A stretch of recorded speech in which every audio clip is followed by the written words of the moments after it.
Hey guys, mayam ngasi ki video se mayam na title to ubute su khangbiramani. Hoi. Aigi Enaonupi atombi taina do leikhidre. Tha ani khra hele leikhidaba kuire aina mayam da ma leikhidaba gi pau haijani se mayam na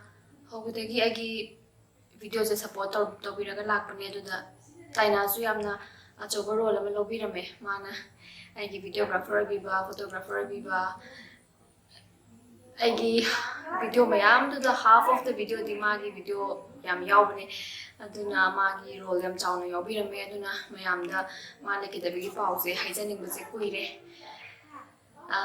hangai je thona sungtok thoruk pangamdaba camera mamang da phamaga wangang baje sungam ngamdaba ado ngasidi thona mayam semgacharaga mayam da ai si video je semjarapane malekidaba tha ani khare henjale e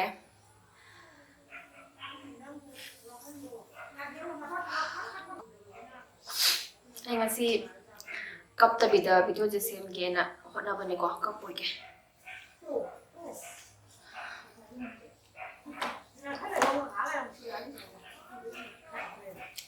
Sile hai foto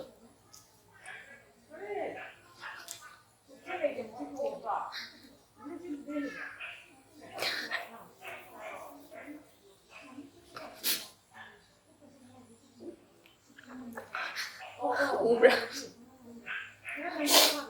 MC Taina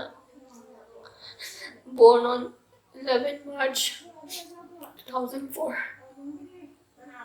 expired on 24th June 2022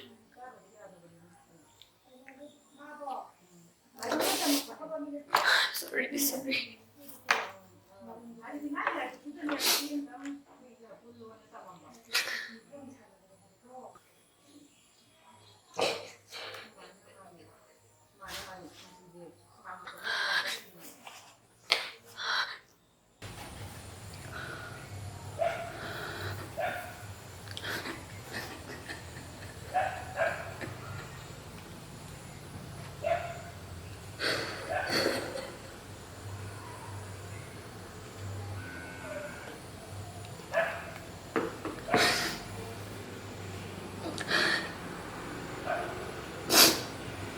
Taibang pansi dane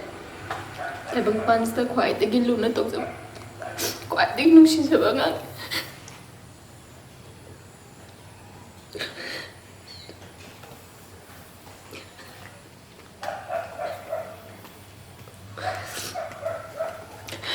thazabra me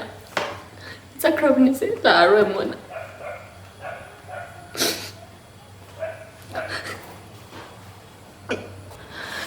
Sai thamge ko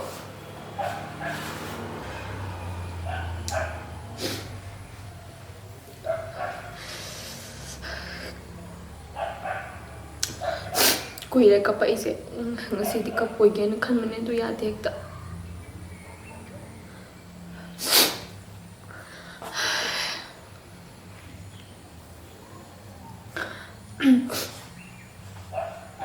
ma lekidabagi maram yam khangbi ningam gani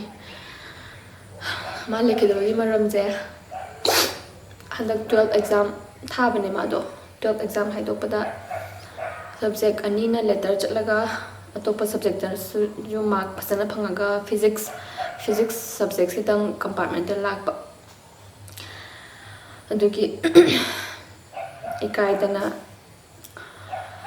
ikaidana glow hidak thakpa ma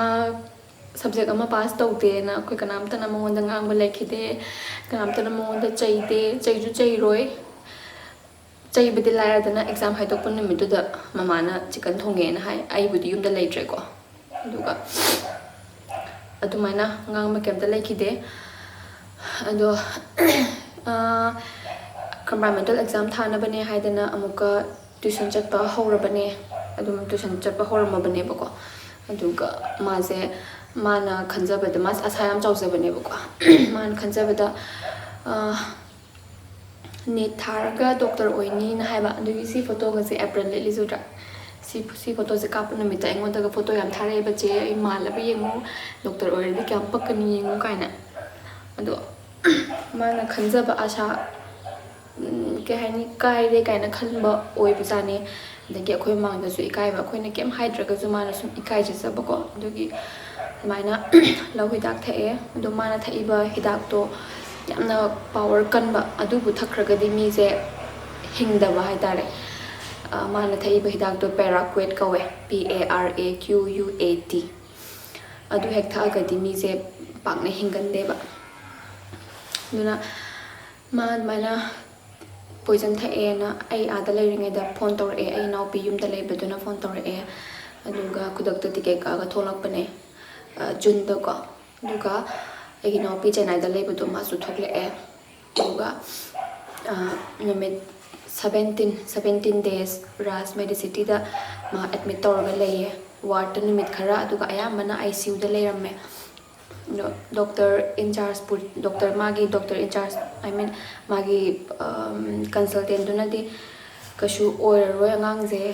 ꯀꯩꯁꯨ ꯁꯤꯒꯤ ꯍꯤꯗꯥꯛꯁꯦ ꯊꯛꯄ ꯃꯤꯁꯦ ꯍꯤꯡꯒꯟꯗꯕꯅꯦ ꯅꯣꯏ ꯌꯨꯝꯗ ꯄꯨꯊꯒꯦꯔꯥ ꯈꯣꯠꯀꯦꯔꯥ ꯃꯌꯥꯝ ꯑꯗꯨꯃꯥꯏꯅ ꯍꯥꯏꯅꯈ꯭ꯔꯦ ꯑꯗꯣ ꯑꯩꯈꯣꯏꯅ ꯑꯩ ꯈꯪꯕꯨꯗꯤ ꯈꯪꯉꯦ ꯑꯩ ꯔꯤꯁꯔꯁ ꯃꯌꯥꯝ ꯇꯧꯔꯦ ꯁꯤꯒꯤ ꯍꯤꯗꯥꯛꯁꯦ ꯊꯛꯑꯒꯗꯤ ꯍꯤꯡꯉꯣꯏ ꯍꯥꯏꯕꯁꯦ ꯈꯪꯉꯦ ꯑꯗꯨꯒ ꯑꯗꯨꯝ ꯈꯪꯉꯦꯕꯀꯣ ꯑꯗꯨꯕꯨ ꯍꯦꯛꯇ ꯁꯤꯗꯣꯔꯦꯅ ꯍꯦꯛꯇ ꯊꯥꯗꯣꯛꯄꯗꯨꯗꯤ ꯅꯨꯡꯉꯥꯏꯇꯦꯗꯅꯀꯣ ꯏꯅꯥꯎꯅꯤꯅ ꯅꯨꯡꯁꯤꯕꯅꯤꯅ ꯃꯆꯥꯅꯤ ꯏꯁꯥꯅꯤꯅ ꯅꯨꯡꯁꯤꯕꯅꯤꯅ ꯑꯗꯨꯅ ꯃꯤꯔꯦꯀꯜ ꯑꯃ ꯊꯣꯛꯂꯛꯄ꯭ꯔꯥ ꯌꯦꯡꯁꯦ ꯍꯥꯏꯗꯅ ꯊꯝꯖꯈꯤꯒꯦꯅ ꯑꯗꯨꯝ ꯊꯝꯕꯅꯦꯕ ꯑꯗꯨꯒ 17th day ꯁꯨꯕꯗ leikhidre date 24 June ꯃꯥꯅ ꯍꯣꯁꯄꯤꯇꯥꯜꯗ ꯅꯨꯃꯤꯠ 18ꯅꯤ ꯂꯩꯔꯝꯕꯗꯨꯗ ꯑꯗꯨꯒꯤꯁꯨ ꯋꯥꯔꯤ ꯃꯌꯥꯝ ꯂꯩꯌꯦ ꯅꯨꯡꯉꯥꯏꯇꯕ ꯑꯗꯨꯗꯤ ꯃꯌꯥꯝꯗ ꯍꯥꯏꯖꯔꯔꯣꯏꯒꯦ ꯃꯌꯥꯝ ꯇꯥꯕ ꯉꯝꯃꯣꯏ ꯑꯩꯁꯨ ꯍꯥꯏꯕ ꯉꯝꯃꯣꯏ ꯑꯗꯨꯒ ꯑꯗꯨꯅꯦ ꯍꯧꯖꯤꯛ ꯃꯥ ꯂꯩꯇ꯭ꯔ ꯃꯇꯨꯡ ꯑꯩꯈꯣꯏ ꯏꯃꯨꯡꯗ ꯑꯣꯏꯔꯤꯕ ꯐꯤꯕꯝ ꯑꯩꯈꯣꯏ ꯏꯃꯨꯡꯗ ꯂꯥꯛꯏꯕ ꯆꯦꯟꯖꯦꯁ ꯑꯗꯨꯛꯀꯤ ꯃꯇꯤꯛ ꯑꯍꯣꯡꯕ ꯂꯥꯛꯑꯦ ꯃꯈꯣꯟ ꯑꯍꯧꯕ ꯑꯃ ꯇꯥꯕꯗ ꯄꯥꯈꯠꯂꯛꯑꯦ ꯃꯤꯅ ꯈꯤꯇꯪ ꯀꯟꯅ ꯉꯥꯡꯕꯗ ꯄꯥꯈꯠꯂꯛꯑꯦ ꯅꯨꯡꯗꯥꯡ ꯈꯤꯇꯪ ꯊꯦꯡꯀꯥꯟꯗ ꯃꯃꯥ ꯍꯣꯏ ꯍꯜꯂꯛꯇꯕꯗ ꯄꯥꯈꯠꯂꯤ ꯑꯗꯒꯤ ꯑꯩꯈꯣꯏ ꯌꯨꯝꯗ ꯃꯥꯗꯤ ꯑꯩꯈꯣꯏꯕꯨꯗꯤ ꯃꯄꯥꯟꯗ ꯂꯩꯔꯦꯀꯣ ꯇꯥꯏꯅꯥꯗꯤ ꯅꯍꯥꯟꯒꯩ ꯌꯨꯝꯗ ꯑꯗꯨꯝ ꯂꯩꯕꯅꯤꯅ ꯌꯨꯝꯗ ꯂꯩꯔꯤꯕ ꯄꯣꯠ ꯆꯩꯁꯦ ꯑꯌꯥꯝꯕꯅ ꯃꯥꯒꯤ ꯉꯥꯛꯇꯅꯦꯕ ꯈꯣꯡꯎꯞ ꯃꯇ ꯑꯣꯏꯔꯣ ꯗ꯭ꯔꯦꯁ ꯃꯇ ꯑꯣꯏꯔో ꯂꯥꯏꯔꯤꯛ ꯃꯇ ꯑꯣꯏꯔꯣ ꯑꯗꯨꯅ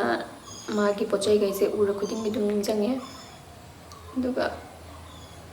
ꯊꯥ ꯑꯅꯤꯁꯦ ꯀꯞꯄ ꯌꯥꯕ ꯀꯞꯄꯨꯔꯦ ꯎꯪꯕ ꯌꯥꯕ ꯎꯪꯉꯨꯔꯦ ꯃꯪꯕ ꯌꯥꯕ ꯃꯪꯉꯨꯔꯦ